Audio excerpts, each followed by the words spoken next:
মেরাজের ঘটনাকে কেউ যদি না মানে, মেরাজের ঘটনাকে কেউ যদি অস্বীকার করে, এই জায়গায় আমি আল্লামা আহমদ জীবন বলেছেন, কোথায় বলেছেন?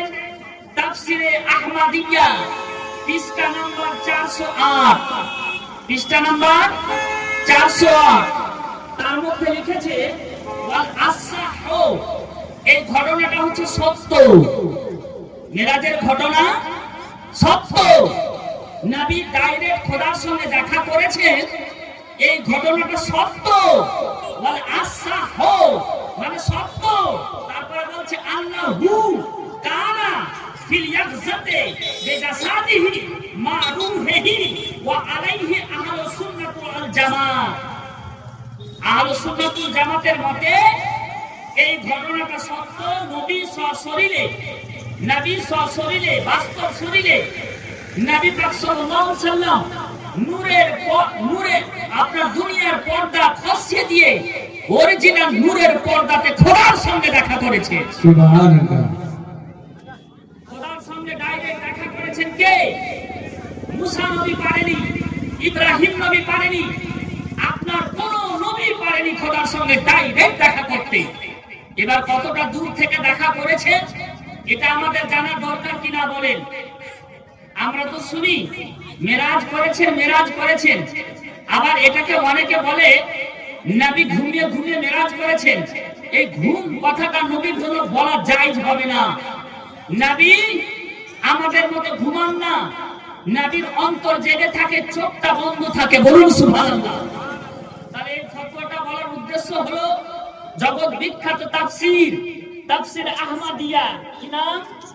তাফসীর আহমদিয়া 408 নাম্বার পৃষ্ঠাতে লেখা আছে, নবী আমার জাগৃত অবস্থায় সশরীরে, নবী আমার সশরীরে আপনার বাইতুল মুকাদ্দাস থেকে প্রথম আসমানে গেলেন, প্রথম থেকে সপ্তম সিদরাতুল মুনতাহা ভেদ করে লা মাকা নো প্লেসে আপনার রাফে চেপে খোদার সঙ্গে দেখা করলেন। এই ঘটনাটা আপনার আহমদ জীবন উনি তাফসিরে আহমদিয়াতে এই ঘটনাটার কথা বলছেন। এই ঘটনাটা আহলুস সুন্নাত ওয়াল জামাতের মতে সত্য। যদি কেউ মেরাজের ঘটনাকে অস্বীকার করে যে নবী মেরাজ করেনি, তার এর ব্যাপারে আমি বলি না। এবার মুফতি নিজাম ফতোয়া দিচ্ছেন, উলামায়ে কেরামের ফতোয়া কি বলছেন? ফামান কল, কেউ যদি বলে ইন্নাহু বিরূহে ফাকাত আউফি নূর ফাকাত, তো কেউ যদি বলে আউফি নূর, যদি ঘুম অবস্থায় করে থাকে, কেউ যদি বলে, এটা আমি অনুবাদ করছি, অরিজিনাল অনুবাদ, যদি আপনারা বুঝতে না পারেন তাহলে এটা কিন্তু আমার কাছে পার্সোনাল, আবার বুঝে নেবেন। কেউ যদি বলে যে নবী পাক সাল্লাল্লাহু আলাইহি ওয়াসাল্লাম ঘুমন্ত অবস্থায় মেরাজ করেছেন, কি বললাম? ঘুমন্ত অবস্থায়, না কি বললাম? মানে ঘুমন্ত অবস্থায়, মানে ঘুমে ঘুমে স্বপ্ন যোগে, হ্যাঁ, নবী মেরাজ করেছেন, তার ব্যাপারে ফতোয়া আছে কি? মুবতাদিউ দাল্লুন মুদিল্লুন ফাসিকুন, তাহলে সেই ব্যক্তি হবে ফাসিক, ওই ব্যক্তি হবে ফাসিক, ফিতনাবাজ। তারপরে দাল্লুন অর্থাৎ পথভ্রষ্ট ব্যক্তি, আর কি হবে? মুদিল্লুন অর্থাৎ সেই ব্যক্তি পথভ্রষ্টতে আপনার পথভ্রষ্ট হয়ে দুনিয়াকে আপনার শেষ করে দিবে। কারণ নবী মেরাজ করেছে সশরীরে, নবী জেগে জেগে মেরাজ করেছেন। তাহলে এবার মেরাজের ঘটনাটা শোনা যাবে কি যাবে না বলেন? আপনারা মেরাজের ঘটনা শুনবেন? তাহলে অবশ্যই শুনবেন। কেউ আসুক বা না আসুক, চারজন যদি শুনে তাহলে এটাই আমার সাকসেসফুল। কারণ আমি দেখেছি জালসা বহু জীবনে করলাম, আজ 11 বছর থেকে জালসা করছি, এই ঘটনাগুলো আমি অনেক কষ্ট করে লিখে রেখেছি। তাহলে নবী যে মেরাজ করলেন, দুটা রিওয়ায়াত আছে, জীবনী বক্তারা বলেন এটা সত্য। কেউ বলে নিজের ফুফুর বাড়ি থেকে, উম্মে হানির বাড়ি থেকে মেরাজ করতে বের হলেন, সফর বের হলেন, আপনার ভ্রমণ বের হলো। ওই টোটোওয়ালা তাড়াতাড়ি যান, আপনার দিকে তাকাচ্ছে, আমার দিকে তাকায় না, দৌড় শুরু করে। আল্লাহুম্মা সাল্লি আলা সাইয়্যিদিনা মাওলানা মুহাম্মাদ ওয়া আলা আলি সাইয়্যিদিনা মাওলানা মুহাম্মাদ। তাহলে নবী আমার মক্কা মুকাররমা আপনার বোরাকে চাপলেন। বোরাকটা কত বড় এটা জানার দরকার আছে।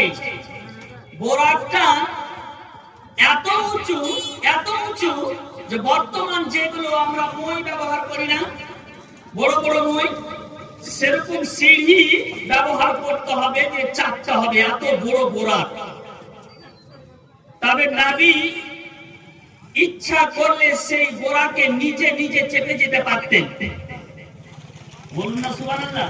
সুবহানাল্লাহ। আর মাইকে বলবেন না, জোরে বলেন সুবহানাল্লাহ। তাহলে নবী নিজে ইচ্ছা করলে ফারিস্তাদের সহযোগিতা না নিয়ে ডাইরেক্ট খোদার কাছে যেতে পারতেন। কিন্তু নবীর শান শওকত বাড়াবার জন্য নবীকে বেটার বেস্ট বানিয়েছেন, নবীর শান ও শওকতকে আলা করার জন্য। এবার বলছে বোরাক হাজির, বোরাকুন হাজির হয়ে গেল। তাহলে বোরাকটা এত উঁচু, নবী পারলে সেটাকে ডাইরেক্ট বোরাকে চেপে যেতে পারতেন, কিন্তু বোরাকে চাপতে নবী আমার নবীকে বোরাকে চাপতে ডাইরেক্ট দিলেন না। আল্লাহ বলতেছে যাও জান্নাত থেকে গৌস পাকের রূহকে সিঁড়ি বানাও। আরে প্যার সে বলো ভাই, গৌস পাকের রূহকে সিঁড়ি বানাও। গৌস পাকের রূহ মুবারক নবী কদম মুবারকে রেখে দিয়ে নবী আমার নিজের কদম মুবারক গৌস পাকের রূহ মুবারকে চেপে আপনার উঠে গেল বোরাকের উপরে। বলুন সুবহানাল্লাহ। এবার বোরাকটা চলতে লাগলো, চলতে কোথায় গেল? যাচ্ছে তো নবী পাক সাল্লাল্লাহু আলাইহি সাল্লাম রাস্তাতে, আপনার সোজা রাস্তা না, ঘুরে ঘুরে বাইতুল মুকাদ্দাস যেতে হয়।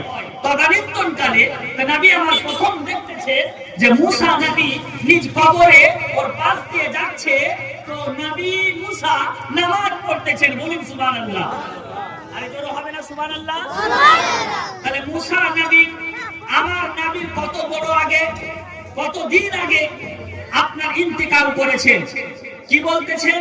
নবী নিজেই বলতেছেন জামাআতু আলা মুসা, আমি মুসার কবরের পাশ দিয়ে গেলাম। আরে জোরসে বলো সুবহানাল্লাহ। আমি মুসার কদমের পাশ দিয়ে গেলাম, কবরের পাশ দিয়ে গেলাম, তো কি দেখতে পেলাম? ওয়া হুয়া কায়িমুন, আর সেই জায়গায় সে আছে, আমি দেখতে পাচ্ছি। কে বলছে? নবী বলতেছেন, নবীর হাদিস। তারপরে বলতেছেন যে ইউসাল্লি ফি কাবরিহি, মুসলিম শরীফ আপনার দ্বিতীয় খণ্ড পৃষ্ঠা নম্বর 267 এর মধ্যে লেখা আছে। তাহলে মুসা নবী জিন্দা আছে কিনা বাপ? জিন্দা আছে।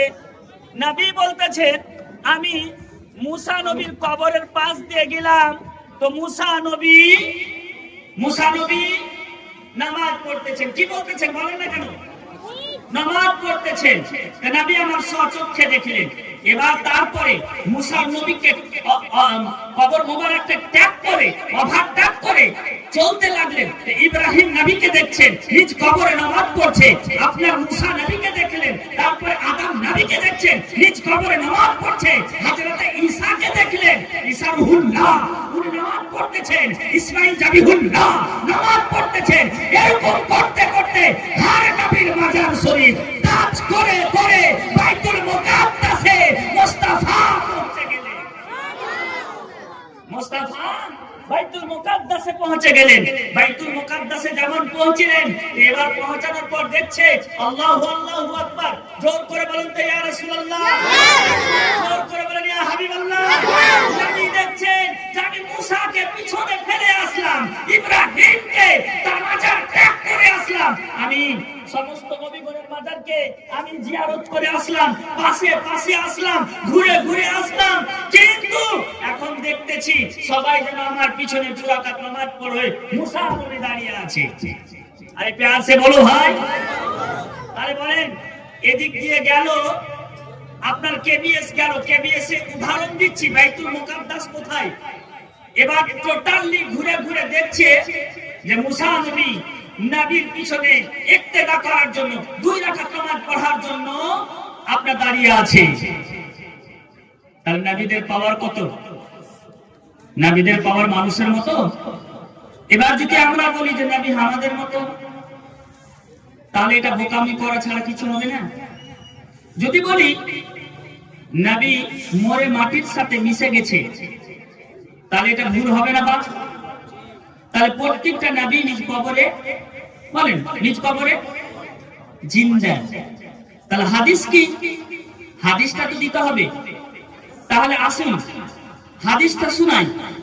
আন আবি দারদা قال رسول الله صلى الله عليه وسلم إن الله حرم على الأرض أن تأكل أجساد الأنبياء فنبي الله حي يرزق।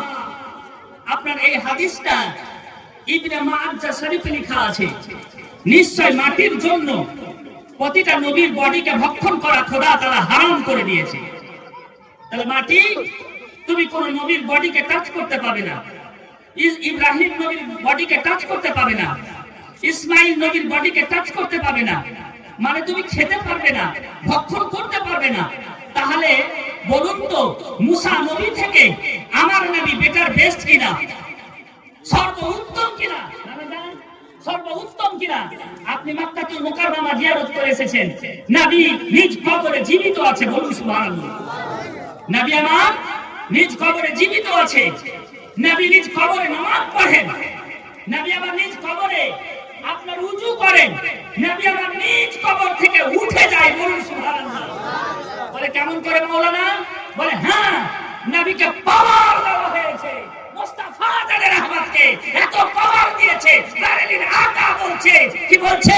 তু জিন্দা হে ওয়াল্লাহ, তু জিন্দা হে ওয়াল্লাহ, মেরে জিসমে আলম সে ছুপ জানে ওয়ালে।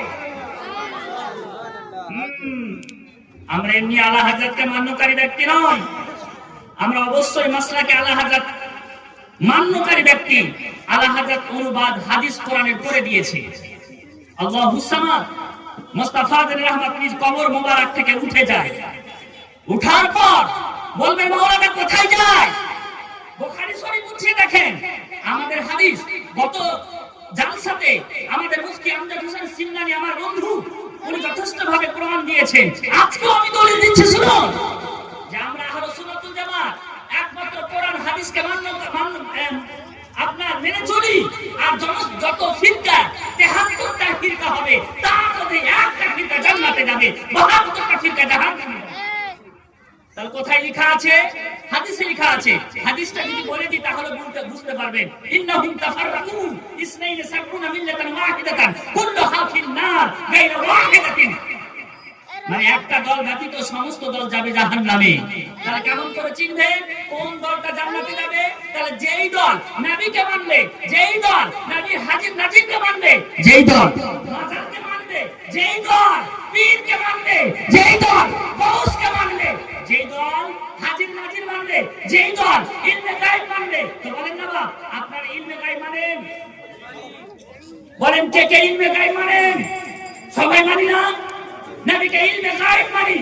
নবী আমার সামনে যতটা দেখতেন, পিছনে তার থেকে বেশি দেখতেন, বলুন সুবহানাল্লাহ। এটা মুসলিম আপনার তিরমিজি শরীফের হাদিস। নবী আমার সামনের দিকে যতটা তাকাতেন, পিছে তার থেকে বেশি দেখতে পেতেন। নবী আমার গায়বের সংবাদদাতা নবী। আমরা মানি কি মানি না? হাজি সাহেব, নবীকে নূর মানি কি মানি না? তার অনেকে বলে নবীকে নূর মানা যাবে না। তার ওই টপিকে যাচ্ছি না, অনেক বক্তা আছে ওনারা বলবে। আজকে আমার সাবজেক্ট এটা নয়, আমি নিজে সাবজেক্ট বেছে নিলাম মিরাজুন নবী, অর্থাৎ নবী আমার মিরাজ করেছেন। তার জন্য বলতে গিয়ে ঘটনাটা আসলো। তার নবী আমার নূর, এটা মানতে হবে। যদি কেউ নূর না মানে তাহলে বুঝে নেবেন সেই ব্যক্তিটা ভণ্ড। বুঝতে পারছেন? সেই ব্যক্তি ভণ্ড। কেউ যদি নবীকে হাজির নাজির না মানে তাহলে বুঝে নেবেন সেই ব্যক্তিটা ভণ্ড। কেউ যদি গৌসকে না মানে, পীরকে না মানে, তবে ভণ্ড পীরকে মানা যাবে না। যেই পীরকে সাজদা, যেই পীর সাজদা করতে বলবে সেই পীরকে মানা হারাম, সেই পীরকে মানা হারাম। তাহলে বলি আমরা পীরকে মানি কিনা? গৌস পাককে মানি কিনা, আমরা কিয়াম করি কিনা, আমরা সালাত পড়ি কিনা, আমরা দোয়া করি কিনা, নামাজের পরে আমরা বসে বসে দোয়া করি, তাহলে বোঝা গেল এটা হচ্ছে আহলুস সুন্নাতুল জামাত। এই দলটা জান্নাতে যাবে, বাকি দল জাহান্নামে যাবে। তাহলে কোন হাদিসে লেখা আছে? আমি চ্যালেঞ্জ করে বলছি, কালকে মুফতি সাহেব 10 লক্ষ টাকা বলেছিলেন, আমার কাছে টাকা নেই, আমার কাছে এটাই আবদার করি যে আমাকে যদি কেউ বুঝিয়ে দিতে পারে যে একটা দল জান্নাতে যাবে, 72টা দল জান্নাতে যাবে, এটা কেউ বলতে পারবে না।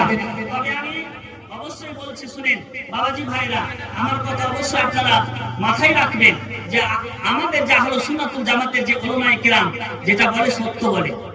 তাহলে আমরা পীর মানি, হাজির নাজির মানি, ইলমে গায়ব মানি, নবীকে জিন্দা মানি। কিন্তু অনেক লোক বলে নবী জিন্দা নয়, নবী মারা গেছে। তাহলে এই হাদিস থেকে প্রমাণ পাওয়া গেল যে মুসা নবী আলাইহিস সালাতু তাসলিমের মাজার শরীফে দেখছে যে মারার তো আলা মুসা, এই হাদিস তো বিশ্বাস করতেই হবে। এবার হাদিসের মধ্যে আমরা বাংলা শিক্ষিত মাস্টার কিছু আছি, তারা বলি এই হাদিসটা মানা যাবে না। তারা বলেন ওই মোল্লার কথা নিবেন না আলা হযরতের কথা নিবেন? জোর করে বলেন কার কথা নিবেন? আলা হযরতের কথা নিবেন। আচ্ছা, ওর কথা নিবেন না ইমাম আবু হানিফার কথা নিবেন? এর কথা নিবেন না ইমাম শাফির কথা নিবেন? এর কথা নিবেন না ইমাম মালিকের কথা নিবেন? এর কথা নিবেন না মুস্তাফার কথা নিবেন? মুস্তাফা ডাইরেক্ট বলছে, আমি মুসাকে নিজ কবরে দাঁড়িয়ে দেখলাম নামাজ পড়তে। তো বলেন এই জায়গায় ডক্টর মাস্টারের কথা চলবে? আরে বলুন চলবে? চলবে না। তাহলে ডাক্তার মাস্টারকে তার কাজ তাকে করতে দিন, আলিম বলনার কাজ আলিমকে করতে দিন, মুফতির কাজ মুফতিকে করতে দিন। তাহলে নবী বলতেছেন নবীর কথা অবমাননা করা যাবে না। যাবে কি? হাজী সাহেব যাবে, অপারেটর যাবে, মা বোন যাবে, সকলকে সাক্ষী রেখে বলছি যাবে না।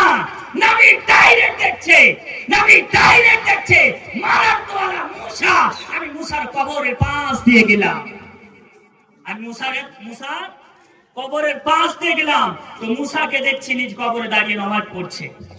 বলুন না সুবহানাল্লাহ? যাচ্ছে বলো সুবহানাল্লাহ। ঈসাকে দেখলাম, ঈসা আলাইহিস সালাম জীবিত, মুসাকে দেখলাম জীবিত, ইব্রাহিম জীবিত, আদম জীবিত, সবাই নিজ কবরে জীবিত। আর হাদিস তো বলেই দিলাম যে আল্লাহ তাআলা মাটির জন্য নবীদের বডিকে ভক্ষণ করা হারাম করে দিয়েছে। এই কথাটা তো বললাম শুনেন। কোন যদি আলিম আহলুস সুন্নাতুল জামাতের আলিম মুফতি অরিজিনাল থাকে, তার বডিও মাটি খাবে না। কোন হাফিজে কোরআনের বডিকে মাটি খাবে না, কোন আলিমের বডিকে মাটি খাবে না। অনেক ঘটনা দেখতে আমি বেরেলি শরীফ গিয়েছিলাম। বেরেলি শরীফে আপনার ওখান থেকে গাড়ি ভাড়া করে দেখলাম যে আপনার 75 বছর হয়ে গেল বা 77 বছর হয়ে গেল, একটা দেহকে একজন আল্লাহর ওলির নামটা আমি ইদানিং স্মরণ ছাড়া হয়ে গেলাম, তো তার কবর থেকে নতুন করে উঠালো। কেমন করে উঠালো? শুনেন, সচক্ষে দেখে এসেছি, মিথ্যা কথা বলি না। এই ঘটনাটা যত ওলামাকে জিজ্ঞেস করবেন একবারকে স্বীকার করবে হ্যাঁ সত্য। মাজারের ভিতরে পানি ঢুকছিল, পানি। এবার উনি স্বপ্ন যোগে দেখালেন তার মুরিদদেরকে, বলে দেখো আমার কবরে পানি ঢুকছে, আল্লাহুস সামাদ।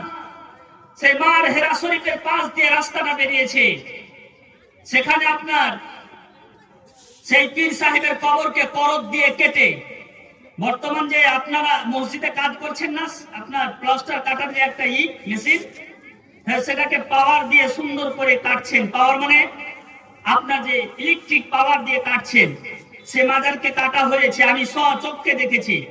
জিজ্ঞেস করলাম ওখানকার আশেপাশের লোককে, এই মাজারটা ফাটা কেন? জানা সত্ত্বেও বললাম আসলে নাকি ও আম করে ফেলে আইলো। আচ্ছা, তা যাই হোক, আমাকে ভয় লাগে এর জন্য। টাইম বেঁধে দিলে কখন চলে আসে সাবজেক্ট বলতে পাই না, মেন কথাগুলো বলতে পাই না। এবার দেখলাম, বলে এটা কেন করা হয়েছে, ফাটানো কেন হয়েছে? বলে এখানে আল্লাহর ওলি ছিল, আলা হযরতকে মান্যকারী ব্যক্তি ছিল, আলা হযরতের একজন মুরিদ ছিল, সে একজন পরহেজগার ব্যক্তি এবং আল্লাহর বিশেষ যোগ্য এবং সে আল্লাহর নৈকট্য লাভকারী ব্যক্তির কবর ছিল, তাকে এখান থেকে উঠিয়ে বোম্বাইয়ের একটা এলাকাতে তাকে দাফন করা হয়েছে। আজ পর্যন্ত অনেক ওলামায়ে কেরামের বডিকে পাওয়া যাচ্ছে, তারা তাদের বডিকে এখন পর্যন্ত মাটিতে খায়নি, তাদের কাফনে একটুকু কালো রং ধারণ করেনি। তাহলে বোঝা গেল নবীগণেরা জিন্দা। জিন্দা আছে কিনা বাপ? অবশ্যই জিন্দা। যদি জিন্দা না মানেন, ওলি জিন্দা আছে তার জন্য তো মানুষ যাচ্ছে। খাজা মঈনুদ্দিন চিশতি জিন্দা আছে তার জন্য তো যাচ্ছে। আপনার বড় পীর আব্দুল কাদের জিলানী জিন্দা আছে তার জন্য তো যাচ্ছে। আপনার বাগদাদ শরীফে সমস্ত আপনার যারা আলে রাসূলগণ আছে, আওলাদে রাসূলগণ আছে, ওনারা জিন্দা আছে, তার জন্যই আমরা সুন্নিয়াতের সমস্ত মান্যকারী ব্যক্তি সেই দিকে ঝুঁকে পড়ছি। তবে মাজারে সুতা বাঁধা এটা না যায়, মাজারের গাছে গিয়ে আপনার মান্যত করা হারাম। তারপরে মাজারে আপনার নামে কেউ যদি বলে যে আমি খোদা ব্যতীত পীরের নামে জবাই করলাম, তাহলে সেটা হচ্ছে শিরক এবং হারাম, সেটা চলবে না। আমাদের আহলে সুন্নাত ওয়াল জামাতের কেউ করে না। যারা করছে তারা অন্যান্য জাতিরা করছে। আমরা পীরকে মানে পীরের মতো, আমরা নবীকে মানে নবীর মতো। নবীর মর্যাদা নবীর কাছে, পীরের মর্যাদা পীরের কাছে। অনেকে বলে পীরের কথা কোরআনে নেই, আমি বলি পীরের কথা কোরআনে আছে, কিন্তু আজ আমরা মানতে চাই না। আমাদের মধ্যে দলবাজি শুরু হয়ে গেছে। এই দলবাজি আমাদের আহলে সুন্নাত ওয়াল জামাতকে এক এক করে শেষ করে দিচ্ছে। বাংলা বুখারী পড়ে, মুসলিম বুখারী পড়ে, তাহলে এইগুলো বুখারীতে আপনার মেন বুখারী যেটা অরিজিনাল মাদ্রাসার ছাত্ররা পড়ে, সেই বুখারীর সম্পূর্ণ হাদিস বাংলা বুখারীতে কেউ দেখাতে পারবে না। আছে নাই? এই ছাত্ররা বলছে নাই। তাহলে আমার কাছে যে বুখারীটা আছে বাংলা, সেই বাংলা বুখারীতে দেখলাম যে নবী পাকের আসল হাদিসগুলো এরা হাদিসকে চুরি করে আপনার একটাও আসল হাদিস রাখেনি। সব যে হাদিসটা রেখেছে শুধু বলছে নামাজ পড়ো, নামাজ পড়ো, নামাজ পড়ো, শুধু রোজা করো, রোজা করো, রোজা করো। বাবুস সালাম, একেবারে সালাম দাও, সোশ্যাল ডেভেলপমেন্ট, এগুলো ব্যাপারে যেগুলো হাদিস আছে তুলে ধরেছে, যেটা সাধারণ হাদিস। কিন্তু আকীদার হাদিস, নবীতে জিন্দা, একটাও হাদিসে তারা উঠায়নি। নবীকে ভালোবাসতেই হবে, এই হাদিসটা দেখেনি। নবীকে ভালোবাসতেই হবে। তাহলে আজ পর্যন্ত যত জালসা শুনলাম, তাহলে বুখারী শরীফের 13 নম্বর হাদিসটা কেন গায়েব করে দিয়েছে? 13 নম্বর হাদিস, 14 নম্বর হাদিস, 12 নম্বর হাদিস। আর আনাস বিন মালিক রাসূলুল্লাহ সাল্লাল্লাহু আলাইহি ওয়াসাল্লাম কি বলতেছেন? লা ইকুমিন আহাদুকুম হাত্তা আকুনা আহাব্বা মিন ওয়ালিদিহি ওয়া ওয়ালাদিহি ওয়ান নাসি আজমাইন। মুত্তাফাক আলাইহি হাদিস। হাযা হাদিসুন হাসান। এই হাদিসটা হচ্ছে হাসান। তাহলে বোঝা গেল এই হাদিসটা বাংলাতে পাবেন না। তা নবী বলতেছেন তোমাদের মধ্যে পূর্ণ মুমিন কেউ অতক্ষণ অবধি হতে পারবে না যতক্ষণ অবধি সে নিজের বাপ থেকে, মা থেকে, দাদা থেকে, দাদি থেকে, ঘর সংসার থেকে, সমস্ত কিছু থেকে মুস্তাফা আমাকে প্রেম না করেছে, ভালোবাসা না করেছে, ততক্ষণ পর্যন্ত পূর্ণ মুমিন হতে পারলে না। ওমর ফারুককে ডাকছে, ওমর ফারুক কাম হিয়ার। ওমর ফারুক রাদিয়াল্লাহু তাআলা আনহু, তুমি কতটা আমারে ভালোবাসো? ওমর ফারুক চালাক সাহাবী ছিলেন, জান্নাতি সাহাবী ছিলেন। উনি বলছেন ইয়া রাসূলুল্লাহ, এট ফার্স্ট উত্তর দিচ্ছি, নবী দো জাহান ফখরে মুজদা সাল্লাল্লাহু আলাইহি ওয়াসাল্লামকে উত্তর দিচ্ছেন আমার জানের পরে আপনাকে ভালোবাসি। নবী বলতেছেন তুমি পূর্ণ মুমিন হতেই পারলে না। কত বড় কথা! ওমর ফারুক যিনি ইসলামের খলিফা, উনি উত্তর দিচ্ছেন ইয়া রাসূলুল্লাহ আমার জানের পরে আপনাকে ভালোবাসি। নবী বলতেছেন তুমি মুমিন হতে পারলে না। চালাক সাহাবা আমার মতন মানে ম্যাড নয়, আমার মতো পাগল নয়, আমার মতো খেপা নয়, সঙ্গে সঙ্গে ডিসাইড করলেন যে মুস্তাফার কাছে ধরা পড়ে গেছি, কিয়ামতের মাঠে জান্নাত যাওয়ার আমার আশা হতে পারে না, আশা রাখতেই পারি না। আজ মুস্তাফাকে রাজি করব, কেমন করে রাজি করব? ডিসাইড নিচ্ছেন যে আমার জান অপেক্ষা, মাল অপেক্ষা, বিবি অপেক্ষা, আমার জীবন সবকিছু আল্লাহ রাসূল আপনার পদতলে কুরবান করে দিলাম। আরে প্যার সে বলো ভাই, কুরবান করে দিলাম। এবার নবীর মুখ থেকে উত্তর আসছে তুমি তুমি এবার সাবজেক্টটা ঠিক বলেছো, যাও তুমি আজকে জান্নাতের তুমি সার্টিফিকেট পেয়ে গেলে। নবী আমার দুনিয়াতে 10 জন সাহাবাকে সার্টিফিকেট দিয়েছেন জান্নাতের। যাও সাহাবা, ওমর তুমি জান্নাতি, ওসমান তুমি জান্নাতি, যাও আবু দারদা তুমি জান্নাতি, ও আনাস তুমি জান্নাতি। এরকম করতে করতে আপনার 10 জন সাহাবাকে, আপনার বুখারী শরীফের হাদিসে লেখা আছে, আপনার সহিহ হাদিসে লেখা আছে 10 জন সাহাবাকে নবী জান্নাত দিয়েছে। নবী কাকে জান্নাত দিবে না দিবে নবীর ব্যাপার। নবী বলতেছেন আমি লম্বা পা হয়ে একদিন বিছানাতে শুয়ে আছি, আরাম করছি, আপনার ফেরেশতা চলে আসলো, আসার পর জান্নাতের সমস্ত চাবি আমার হাতে দিয়ে দিল। মুস্তাফা বলতেছেন সায়াদি, আমার হাতে পেয়ে গেলাম। আমি কাকে জান্নাত দিব জাহান্নাম দিব আমি নবী আমি বলতে পারি, বলুন সুবহানাল্লাহ। আরেকটা হাদিস শুনে নেন, আমার টাইম তো সংকীর্ণ, কিন্তু আরো আমি বলতাম, স্পিডে বলে যাচ্ছি, আমি সময় নিচ্ছি না, নাটক করছি না। মুস্তাফা জানের রহমান আপনার এই হাদিসটা বলে আমি শেষ করব। আল্লাহুস সামাদ, জোর করে বলুন ইয়া রাসূলুল্লাহ, জোর করে বলুন ইয়া হাবিবাল্লাহ। আল্লাহুস সামাদ, আল্লাহুস সামাদ। নবী আপনার জন্য কি করছেন জানেন? আর আপনি নবীকে বলছেন আমার ভাইয়ের মতো। কেউ বলছে নবীকে মানা যাবে না, নবী তো পেশাব করতো, নবী তো পায়খানা করতো আমাদেরই মতো, তাহলে নবী হচ্ছে আমাদের মতো বড় ভাই। কোরআনে তো বলেছে, কি বলেছে? জানা বাশারু মিসলুকুম। কিন্তু নবী এটা নিজে বলেননি, এটা মিথ্যা কথা বলছো আপনি।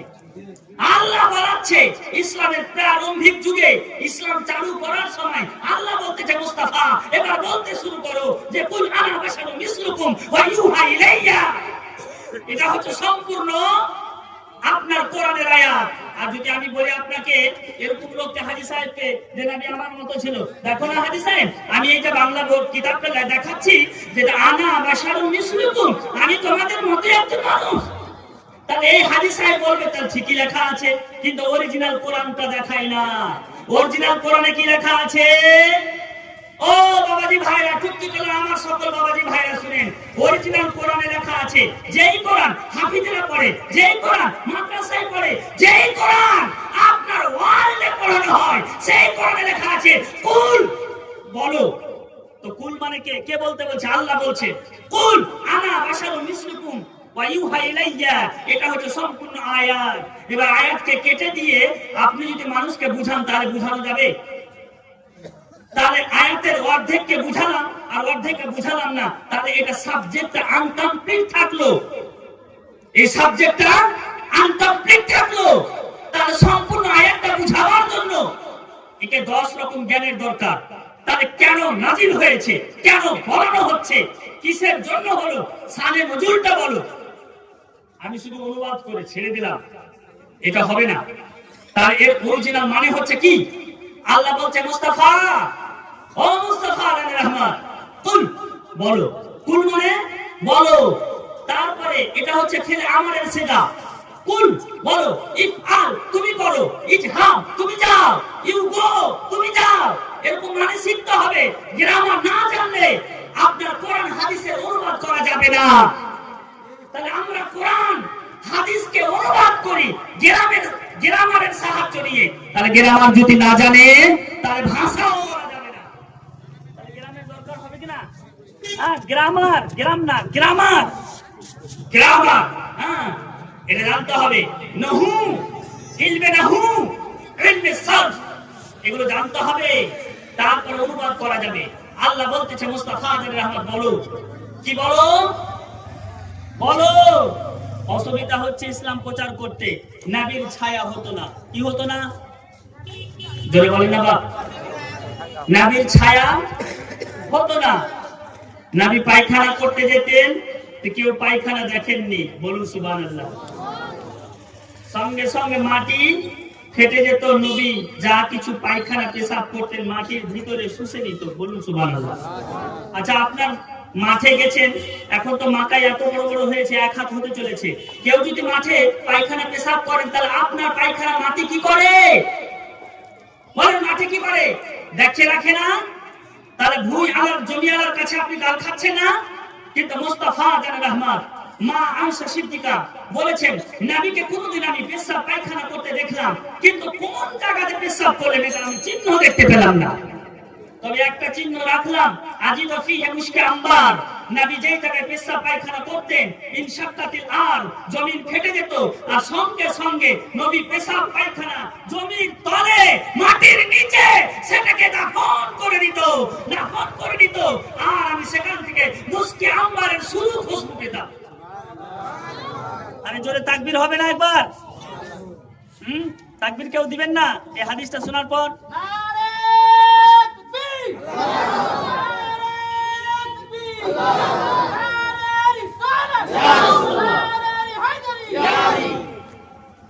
একটা কথা অবশ্যই ক্লাস করা দরকার, আমরা মাসলাকে আলা হযরত মান্যকারী ব্যক্তি,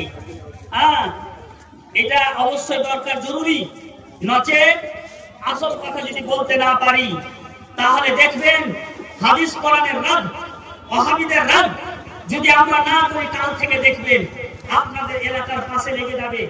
আপনি বলবেন কিছু মুক্তাদির মুখে শুনলাম, এ সমস্ত কথা তো না বললে মানবে না, কিন্তু না বাপ, মানার ব্যাপারটা নয়, এটা আমাদের ওদেরকে টাচ করার কোনো ব্যাপার না, আমাদের শিক্ষার ব্যাপার, তাই না বাপ? আমরা শিখলাম। আমি এখন পর্যন্ত তাদেরকে কিছু বলেছি? বলেন আমি কিছু বলেছি? বলবো না। কেন বলতে যাবো?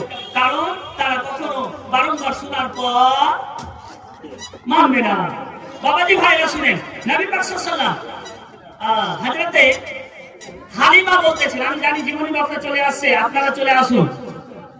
মা হালিমা বলতেছেন, আমি নবী পাক সাল্লাল্লাহু আলাইহি সাল্লামকে আমি দেখলাম যে যখন পেশাব পায়খানা করার মানে তারা বাস্ত, নবী আমার কখন কখন চলে যেতেন আমি বুঝতে পারতাম না। বলুন সুবহানাল্লাহ। আমি বুঝতে পারতাম না। আমি নবীর পেন্টুলকে পেনকে নিচে নামাতাম পেশাব করার জন্য, কিন্তু নবী আমার কাঁদতে লাগতেন। বলুন সুবহানাল্লাহ। নবী আমার কাঁদতে লাগতেন। কেন কাঁদতেন? যে নবীর অঙ্গ প্রত্যঙ্গ কেউ দেখতে পায়নি। বলুন সুবহানাল্লাহ। তাহলে যার নাম মা হালিমা, দুধ মা, উনাকে বারংবার চেষ্টা করেছে, আমার ছোট লালকে মোহাম্মদ আরবিকে আমি মাঠে নিয়ে যাব, পেশাব করতে নিয়ে যাব, আমি পেশাব করতে নিয়ে যাব, আমি টয়লেট নিয়ে যাব, আমি বাথরুম নিয়ে যাব, কিন্তু সুযোগই পেলাম না। একদিন দেখলাম 4-5টা গাছ, মোটা মোটা গাছ এক জায়গায় হয়ে গেল। সেই জায়গার ভিতরে আমার লাল মোহাম্মদ আরবি ঢুকে গেলেন, আর সেই জায়গায় যা কিছু প্রয়োজন পেশাব পায়খানা করলেন। আমি দৌড়িয়ে গেলাম সেই জায়গাতে, কিন্তু রাসূল আরবিকে দেখলাম, আমার লালকে দেখলাম, আমার যাওয়ার আগে সে বেরিয়ে চলে আসলো। আমি ভাবলাম যে এই জায়গায় কি করলো, দেখতে পেলাম মুশকি আম্বারের খুশবু সেই জায়গা থেকে বেরিয়ে আসে, মানে খুশবু আতর, বুঝা গেল? আতর বেরিয়ে আসলো, আতরের মুশকি আম্বার সব থেকে বেটার বেস্ট জান্নাতি খুশবু একটা বেরিয়ে আসলো। বাবাজি ভাইরা, মা ও বোনেরা, আজ আমাদের ঈমান আমল আস্তে আস্তে ধ্বংস হয়ে যাচ্ছে। আমরা কিন্তু নামাজ পড়ি বটে, কিন্তু আমরা নবীকে নূর মানি না, হাদিস নাজিল মানি না, ইলমে গায়েব মানি না। আমরা শুধু বাংলা বুখারী পড়ি। বলেন বাংলা বুখারী পড়তে মানা নেই, আমি পড়তে বলবো, কিন্তু বাংলা বুখারীতে সবচেয়ে হাদিস উঠানো হয়নি, সবচেয়ে হাদিস উঠানো হয়নি। যদি বাংলা বুখারীকে কেউ রাইটার লেখে, আমিও বাংলা পড়েছি, আমিও বাংলা লিখতে জানি, মূলত একটা হাদিসকে অনুবাদ করতে গেলে হাজার হাজার পৃষ্ঠা লেগে যায়। সুবহানাল্লাহ সুবহানাল্লাহ, 100 টাকা দিয়েছে। আজকের একটা খুশির খবর জানাবো। খুশির খবর জানালে শেষের দিকে বক্তা আসবে, তখন জানাবো। নারায়ে তাকবীর, নারায়ে রিসালাত, নারায়ে হায়দারি, মাসলাকে আলা হযরত, মাসলাকে আলা হযরত জনাব সুলতান সাহেব কিবলা দাঁড়িয়ে বক্তার জন্য আমাদের স্টেজে রওনাকে স্টল করার জন্য আমার মামা জান চলে আসছেন। একবার জোর করে হবে নারায়ে তাকবীর, নারায়ে রিসালাত। আমাকে এটা চার দাও,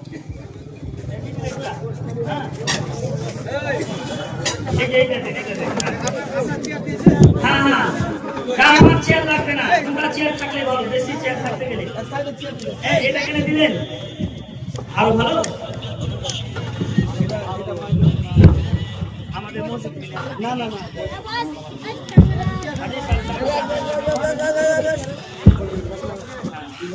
শুনেন, আর এটা দাম আচ্ছা, যারা দূরে দূরে আছেন তাদেরকে বলছি শুনেন, আমি দিয়ে দিচ্ছি, আমি রেডি করবো না। আজকের শুভ সংবাদ আপনারা শুনলে আশ্চর্যান্বিত হবে, আপনারা শুনলে মানে খুশিতে উদ্ভাসিত হবে। সেটা কি? আমাদের জুম্মা মসজিদের উন্নতি কল্পে জালসা কিনা বলেন? সবাই হাত তুলে বলেন কোন উদ্দেশ্যে? আমাদের জুম্মা মসজিদের উদ্দেশ্য নয়, মা বোনেরা, বাবাজি ভাইয়েরা, আমাদের জুম্মা মসজিদের উন্নতি কল্পে এটা জালসা, বাৎসরিক জালসা। এই জালসা আল্লাহু সামাদ, আমি এলান করছি শুনেন।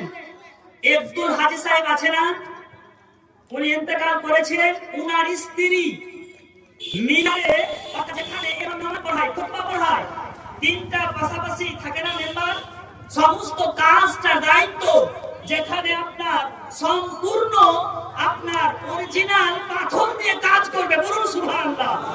উনি একটা ওয়াদা করেছেন, যদিও 1.5 লক্ষ টাকা লাগে তাহলে দিবে, বলুন সুবহানাল্লাহ। সুবহানাল্লাহ, উনি বলে দিয়েছেন যদি 1.5 লাখ টাকাও লাগে তবু দিতে রাজি আছে। তার জন্য তাকবীর হবে কি হবে না? এত সুন্দর একটা কাজ, আপনারা খুশি হলেন না বা? তাহলে আমরা মসজিদের যেটা মেম্বার সেটা পেয়ে গেছি, বাকিটা আমরা করতে পারবো কি পারবো না বলেন? তাহলে একবার তাকবীর হবে, নারায়ে তাকবীর। আল্লাহু আকবার। মরহুম আব্দুল সাহাবের স্ত্রী জিন্দাবাদ, আমার নারী জান জিন্দাবাদ, প্রায় 1 লাখ টাকার আপে, জিন্দাবাদ। এটা আমি জানি না, মিস্ত্রি বলে দিয়েছে 1 লাখ টাকার আপে, তার জন্য বললাম 1 লাখ টাকার আপে। জিন্দাবাদ। সুবহানাল্লাহ, সুবহানাল্লাহ। আপনারা আসেন তাড়াতাড়ি, মা ও বোনেরা। আমার মামা জান সুলতান সাহেব কিবলা স্টেজে চলে এসেছেন, উনাকে বসিয়ে রেখে আমি কিছু বলবো না, আমি কিছুই বলবো না। আপনারা গোছিয়ে গোছিয়ে আসেন তো, মামাকে শুনবেন, আসেন আসেন। ও কাকু বসেন সামনে, এদিকে বসেন, ওদিকে বসেন। ও মা বোনেরা, আপনারা ওখানে আছেন থাকেন, শীত না লাগে। এদিকে মা বোনরাকে দেখতে পাই না, কালকে যে অনেক ছিল না, আজকে কুটুম বিদায় করতে করতে মামা ডেকে নিবে, কিন্তু আমি জানি আল্লাহু সামাদ। আমি যতক্ষণ পর্যন্ত কোরআন হাদিস থেকে বললাম সেটা কিন্তু দলিল ভিত্তিক, যদি কারোর বুঝতে অসুবিধা হয় তাহলে আমার কাছে সঙ্গে সঙ্গে বুঝতে পারবে। আল্লাহু সামাদ, হায়াত বাকি তো মুলাকাত বাকি। আমি টাইম নষ্ট না করে, আমি টাইম টোটালি আমি নিতে না নিয়ে তাকবীর দিয়ে আমাদের স্টেজের যে একটা রওনা সেটা পরিবর্তন হবে আল্লাহর রহমতে। একবার তাকবীর লাগান তো, শেষ অবধি হাত ছেড়ে সবাই নারায়ে তাকবীর। আল্লাহু আকবার। মিডিলে কিছু কিছু হাত উঠবে না, সুন্নির হাত 2 হাত উঠবে, সুন্নির 2 হাত উঠবে, 1 হাত উঠবে না, বুঝতে পারলেন? এটা কিন্তু জেনে নেবেন। নারায়ে তাকবীর, আল্লাহু আকবার। নারায়ে রিসালাত, রাসূলুল্লাহ, নারায়ে হায়দারি, ইয়া আলী, মাসলাকে আলা হযরত। জিন্দাবাদ, আরো জোরে হবে, মাসলাকে আলা হযরত। জিন্দাবাদ, আমার মামা জান সুলতান মাওলানা সাহেব কিবলা জিন্দাবাদ। এটা বলা ফের জোরে কইলেন না জি। আমার মামা অরিজিনাল মামা, পরিচয় হয়নি, উনি বিদেশে জালসা করে বেড়ান, আমি এদিকে ঘুরঘুর করি।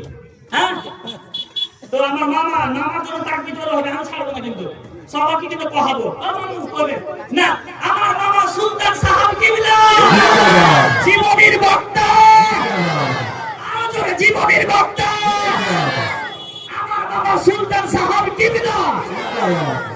সুবহানাল্লাহ। আমার মামু যতক্ষণ আছেন সে সব দিন থাকবেন কি থাকবেন না কহেন, ওরা করলেন। আমার মামা কিন্তু আজকে চমৎকার চমৎকার ঘটনা কইবে, আপনারা শুনবেন। যারা বাইরে আছেন যদি না আসেন তাহলে দেখতেই পাবেন না। যাই হোক, আমার মামাকে আমি মাইক দিয়ে দিলাম। আমার বলার মাধ্যমে ভুল ভ্রান্তি আল্লাহ আমাকে ক্ষমা করবে। আস্তাগফিরুল্লাহ।